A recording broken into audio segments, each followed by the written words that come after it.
فضا، کوئی ریگریٹ زندگی میں؟ ریگریٹ بہت سارے ہوتے ہیں انسان کو. جیسے میرے پاس بھی پوٹری اگر میں کھولوں تو وہ بہت ساری اس میں سے کہانیاں نکلیں گی. کوئی ایسا ریگریٹ آپ شیئر کرنا چاہیں جس سے لوگ سیکھ سکیں آپ کے تجربے سے؟ ہاں، جیسے میں جب چھوٹی تھی نا تو میں جاتی تھی، جب کلفٹن میں باہر سٹالز لگتے تھے، جھولے جھولتے تھے ہم لوگ نا، تو وہ باہر جب جھولے وولے جھول کے امی ہمیں لے کر آتی تھی، وہاں پہ سٹالز ہوتے تھے، اس میں سی پی او کا جہاز بنا ہوا ہوتا تھا، شپ ہے نا، اس طرح کی بہت ساری چیزیں چھوٹی چھوٹی جن میں نیکلیسز، بال، ایسے کہانیاں. تو میں کیا کرتی تھی، سب رش بہت ہوتا تھا اور اتنی بھیڑ ہوتی تھی، میں فرال سے بھی چھوٹی تھی تو مجھے عورتوں کے بیچ میں سے ایسے بھیڑ کے اندر سے گھس کے نا مجھے جگہ مل جاتی تھی. اب امی بیچاری جو چیز ہمارے لیے پسند کرتی تھی، کوئی بھی ایسا ٹوائے، چابی والا جہاز جو اڑتا ہے، کچھ کہانی ایسی، تو وہ نا امی اس کا بل کرانے کے لیے کوئی لائن اتنی ہوتی تھی کہ بہت ٹائم لگتا تھا. پھر ہمیں واپسی جانے کے لیے وہ ٹیکسی لے کے جب ہم اپنے تک گھر جاتے تو رات کافی لیٹ ہو جاتا. تو میں نے پھر یہ شروع کر دیا تھا وہاں پر کہ میں وہاں پہ چوریاں کرتی تھی. امی کہتی تھی نا، ضد بچے کر رہے ہوتے تھے کہ کوئی بڑی بہن، ہم 8 بھائی بہن ہیں، میں سب سے چھوٹی ہوں، تو وہ ہوتی تھی ضد کہ بڑی بہن کو یہ چاہیے، وہ کہتی تھی مجھے چین چاہیے، وہ کہتی تھی مجھے ٹاپس چاہیے، کچھ یہ چاہیے وہ چاہیے. تو اس چکر میں میں پھر وہ جو مجھے چاہیے ہوتا تھا نا، یا کسی میری بہن کو جو کہ لائن میں نہ لمبی لگے، میں چوری کرتی تھی. اب آپ کو افسوس ہوتا ہے کہ ہاں، تو وہ ایک دن نا میں نے امی کو نا پوٹری دکھا دی کہ امی یہ ساری چیزیں نا میں چوری کر کے لائی ہوں، آپ لوگ تو پیسے دے کے لاتے ہیں، دیکھو میں تو ساری چوری کر کے نا. امی بہت ہنسی، اتنا ہنسی. امی نے کہا پاس آؤ میری گڑیا، میرے پیسے بچائے، گلے لگایا، سب کچھ کیا. پھر امی نے اتنی زور کا منہ پہ چپاٹ مارا نا میرے، اور اتنی زور کا تھا کہ مجھے آج تک وہ چماٹ ایسے لگتا ہے کہ بس ابھی بھی کوئی بھی ایسی حرکت کر دو تو وہ لگتا ہے کہ امی نے مارا ہے مجھے. اور وہ امی نے کہا کہ پہلے پیار سے بلایا تاکہ ڈرے نہ، بھاگوں نہ، اور مجھے نہ بھاگنا پڑے پیچھے. پھر تھپڑ مار کے امی نے کہا کہ ابھی چلو، ابھی جائیں گے، اور وہاں جا کے ساری کن کن دکانوں سے لیا تھا ان کو واپس کرو، ان کو سوری کرو. امی نے سب سے نا رو کے معافی مانگی، میری تو زبان بھی نہیں تھی، تھپڑ ایک ہی مارا تھا، مگر امی نے رو کے سب سے معافی مانگ کے اس کے پیسے بھی دیے اور وہ چیز بھی واپس کر دی. تو پھر گھر آ کے نا امی نے کہا کہ پیسوں سے لیتے تھے بہتر ہوتا، چیز بھی گھر نہیں آئی تو پیسے بھی چلے گئے. کیا لوگ تھے یار، کیا جنریشن، کیا تربیت، کیا بات. کوئی گلٹ فضا زندگی میں؟ گلٹ یہ کہ امی کو گھر بنانے کا بہت شوق تھا. اور یہ بھی ہوتا ہے سنگل پیرنٹ ہو، اگر کوئی خاص طور پہ خاتون، تو ہوتا ہے کہ بھئی ذرا بچے 8 بچے ہیں تو ان کو چھت مل جائے، نکال لینا، ایسے ہی کرائے ہے. کا مسئلہ نہ. اور رینٹس پہ بھی رہ رہے تھے امی، بہت خواہش تھی ان کی، بہت خواہش تھی. تو امی جب چلی گئی تو امی کے بعد میں نے اب گھر بنایا، جس گھر کا نام باہر لکھا ہے ہم نے، امی جان کا گھر. کون سی بات فضا علی کو، ایک بھرپور زندگی آپ نے گزاری، لائم لائٹ میں آپ رہیں اور آپ بہت شوق و چنچل ہیں، ہمیشہ ہم نے آپ کو ہنستے ہوئے دیکھا. ابھی جو کامیڈی کے کچھ شوز تھے، ہمیں آپ واحد خاتون تھی، جو ایک دو اور بھی ہیں جیسے عائشہ کرتی ہیں اور بھی کچھ لوگ ہیں، مگر آپ بہت اچھا کرتی تھیں.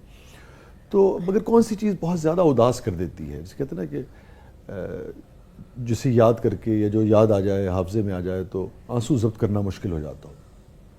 ایسی کوئی چیز سچ بس ماں کی ہی یادیں ہیں میرے. ہاں، ایک بڑی مزے کی بات، مجھے اپنی زندگی کا کوئی جیسے یہ والی امی والی فیلنگز اور یہ سب کچھ، اس کے علاوہ نا بہت ساری چیزیں میری میموری فلیش ہو گئی ہے، غائب ہو گئی ہے، پتہ نہیں کیا ہوا ہے. جیسے اب میں کسی سے اگر لڑائی بھی کر لیتی ہوں تو 2 دن کے بعد مجھے سامنے کوئی آتا ہے تو مجھے وہ لڑائی بھول جاتی ہے، میں ویسے ہی سلام دعا کر کے بات کر رہی ہوتی ہوں، اور لوگ مجھے یاد کرا رہے ہوتے ہیں کہ ہمارا جھگڑا ہو چکا ہے، ہم تو بات چیت کے بھی موڈ میں نہیں ہیں، زندگی موت ختم ہو گئی تھی. تو مجھے وہ جھگڑا یاد ہی نہیں رہتا، وہ ریزن بھی نہیں رہتا یاد، پتہ نہیں کیوں، شاید میں بھی بیکاز یہ تبدیلی کیوں آئی، کیسی آئی؟ یہ تبدیلی اکیلے پن سے بھی آتی ہے. جب آپ اکیلے ہی سب کچھ، آپ ماں بھی ہوں، آپ باپ بھی ہوں، آپ کمانے والے بھی ہوں، آپ گھر چلانے والے بھی ہوں، اور آپ کو اپنی عزت کو بھی بچانا ہے اور معاشرے میں کھڑا بھی ہونا ہے اور کام بھی کرنا ہے اور اپنی شرافت کو اپنے جسم سے لگا کے رکھنا ہے. اور دقت تو ہوتی ہے طے ہے، کتنی دقت ہوتی ہے؟ مجھے بہت زیادہ ہوتی ہے. میں آپ کو بتاؤں، میں اتنی ڈرپوک ہوں، میں سوشل نہیں ہوں، سوشلائزنگ نہیں کرتی، تو I am still the same. اور ابھی تک میں اتنی پھٹو ہوں کہ اگر مجھے کوئی بھی نہیں ملتا تو میں اس کے دادا دادی کو فون کر لیتی ہوں، مجھے کوئی کام ہو یا کوئی مسئلہ ہو تو میں اس کے دادا دادی سے بات کر لیتی ہوں کہ چلو بزرگ ہیں، I should call them and ask کہ یہ مجھے مسئلہ ہو رہا ہے تو واٹ ٹو ڈو. تو اتنی میں پھٹوں. کوئی خوف رہتا ہے زندگی میں؟ ہاں، خوف مجھے بہت زیادہ لگتا، پتہ نہیں، اب ہنسیے گا نہیں، ویسے لوگ پھر اس بات پہ بھی آ جاتے ہیں نا، لوگ کامنٹ میں لکھنا شروع کر دیتے ہیں کہ اس میں جو ہے ایمان کی کمی ہے، تقویٰ نہیں ہے، یہ نہیں ہے. بسائڈس دیٹ یہ ساری چیزیں میرے اندر مجھے لگتا ہے، تو میں آج فضا ہوں، میں نے بڑا کام کیا ہے، میں ابھی تک کر رہی ہوں، مگر مجھے بہت سے ڈر لگتا ہے کیونکہ ہم لوگ 8 بھائی بہن تھے نا. تو امی تو لیدر گارمنٹ کی فیکٹری تھی ہماری پہلے، جب اچھے حالات تھے اتنے امی کام کرتی تھی, امی کی فیکٹری تھی, 500-400 ورکرز تھے امی کے پاس جی, فیکٹری کو آگ بھی لگ گئی, بڑے لاسز امی نے دیکھے, اس کے بعد امی مشکل ہوتا ہے, بہت اچھے دن ہوں پھر مشکل دن, وہ والے اچھے دن ایکچولی میں نے دیکھے نہیں, میں نے صرف سنے. اچھا, تو جب ہم پیدا ہوئے تو جب آپ نے آنکھ کھولی تو مالی طور پہ بہت آسودگی نہیں تھی. میں جب پیدا ہوئی, میں نے تب سے جب ہوش سنبھالا امی کو اسٹرگل ہی کرتے دیکھا ہے, کام کرتے ہوئے, پیسہ کماتے ہوئے. کس موقع پہ والدہ سب سے زیادہ یاد آتی ہیں؟ مجھے امی سب سے زیادہ یاد آتی ہے.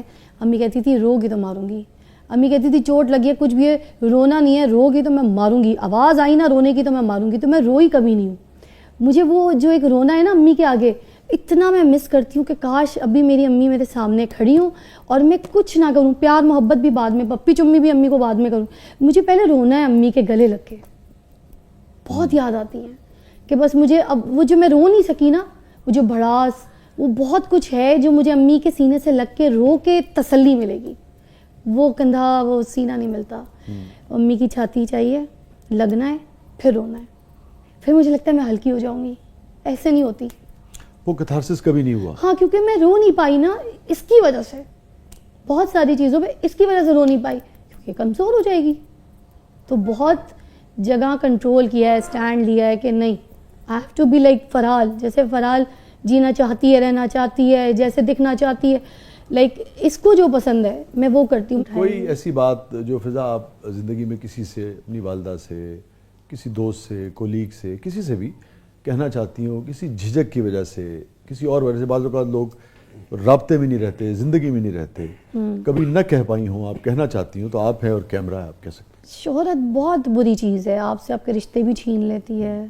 اور آج کل کے دور میں کیونکہ سوشلائزنگ بہت زیادہ پیک پر ہے اور یہ سوشل میڈیا بہت پیک پر ہے, ہر ایک سے جب میں ملتی ہوں, اور اگر مجھے لگتا ہے کہ مجھے فرحال کے لیے ملنا پڑتا ہے بہت سے ایسے پیرنٹس سے یا ایسے لوگوں سے, تاکہ اس کی سوشلائزنگ ڈسٹرب نہ ہو, کیونکہ یہ ملے گی جلے گی لوگوں سے تو یہ آگے بڑھے گی اور اویئرنیس بھی ہوگی.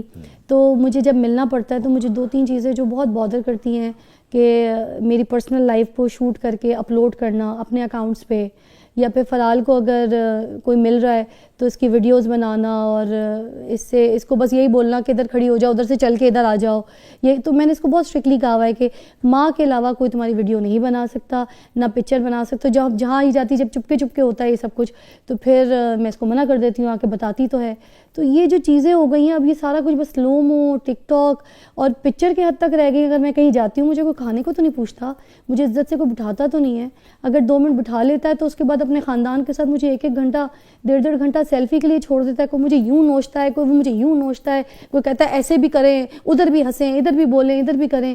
تو کیا اب ساری چیزیں بس سوشل میڈیا کی رہ گئی ہیں کہ ہم نے بس لوگوں کے لیے ایسے جھوٹی بتیسی نکالنی ہے اور ان کے ساتھ بس تصویر کھنچانی ہے جیسے وہ ان کی پھوپھی کے بیٹے ہیں یا پھوپھی کی بیٹی ہوں.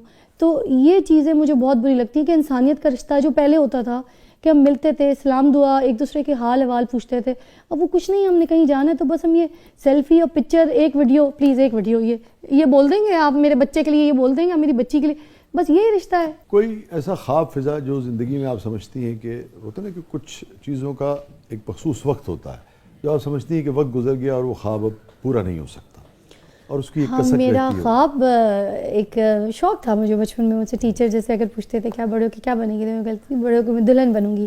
تو کہتے تھے آج آپ ماما کو بولیں جا کے آپ کو میک اپ کر دے, دلہن والے کپڑے پہنا دے, دلہن بن جائیں گی. میں کہتی تھی نہیں, مجھے بہت سارے بیبیز چاہیے. اچھا ہاں, میں نے وہ والی دلہن بننا ہے. I want to have so many kids, you know all that, اس طرح کی بات میں بولتی تھی. تو یہ ہے کہ فرحال ایک ہی ہے اور مجھے بہت سارے بچوں کا شوق تھا اور مجھے دلہن بننے کا شوق تھا. تو دلہن وہ والی بہت بن گئی جس میں اسٹل شوٹس ہوتے ہیں, ڈیزائنر کپڑے ہوتے ہیں, مگر وہ دلہن والا خواب اب ختم. میں اس پہ بات کرنا نہیں چاہتا تھا, لیکن اگر کوئی رشتہ کسی وجہ سے ختم ہو جائے تو آدمی نیا رشتہ بھی تو بنا سکتا ہے. نئے رشتے بنانے کی میں نے کوششیں کی تھی 2-3 مرتبہ بیچ میں نے سوچا کہ یہ لائف پارٹنر ہوگا تو اچھا ہوگا. تو لوگ بہت برے ہوتے ہیں آپ کی زندگی میں, آپ کو ہولڈ کرنا چاہتے ہیں. لوگوں کو چاہیے بھی فضا علی, اور لوگوں کو فضا علی کو مٹھی میں بھی بند کرنا ہے. مطلب آپ قبر تو نہیں بنا سکتے اس کی زندگی کو. میں نے اپنی زندگی میں جو کام کیا میں اس سے سیٹسفائیڈ ہوں. میں نے کوئی گناہ نہیں کیا, میں نے کوئی غلط نہیں کیا, میں نے بہت اچھا پاک کام کیا ہے, صحیح طریقے سے, صاف ستھرا. دوبارہ دلہن بننے سے ڈر لگتا ہے؟ دلہن بننے سے ڈر لگتا ہے, تھپڑ سے نہیں لگتا. ہے.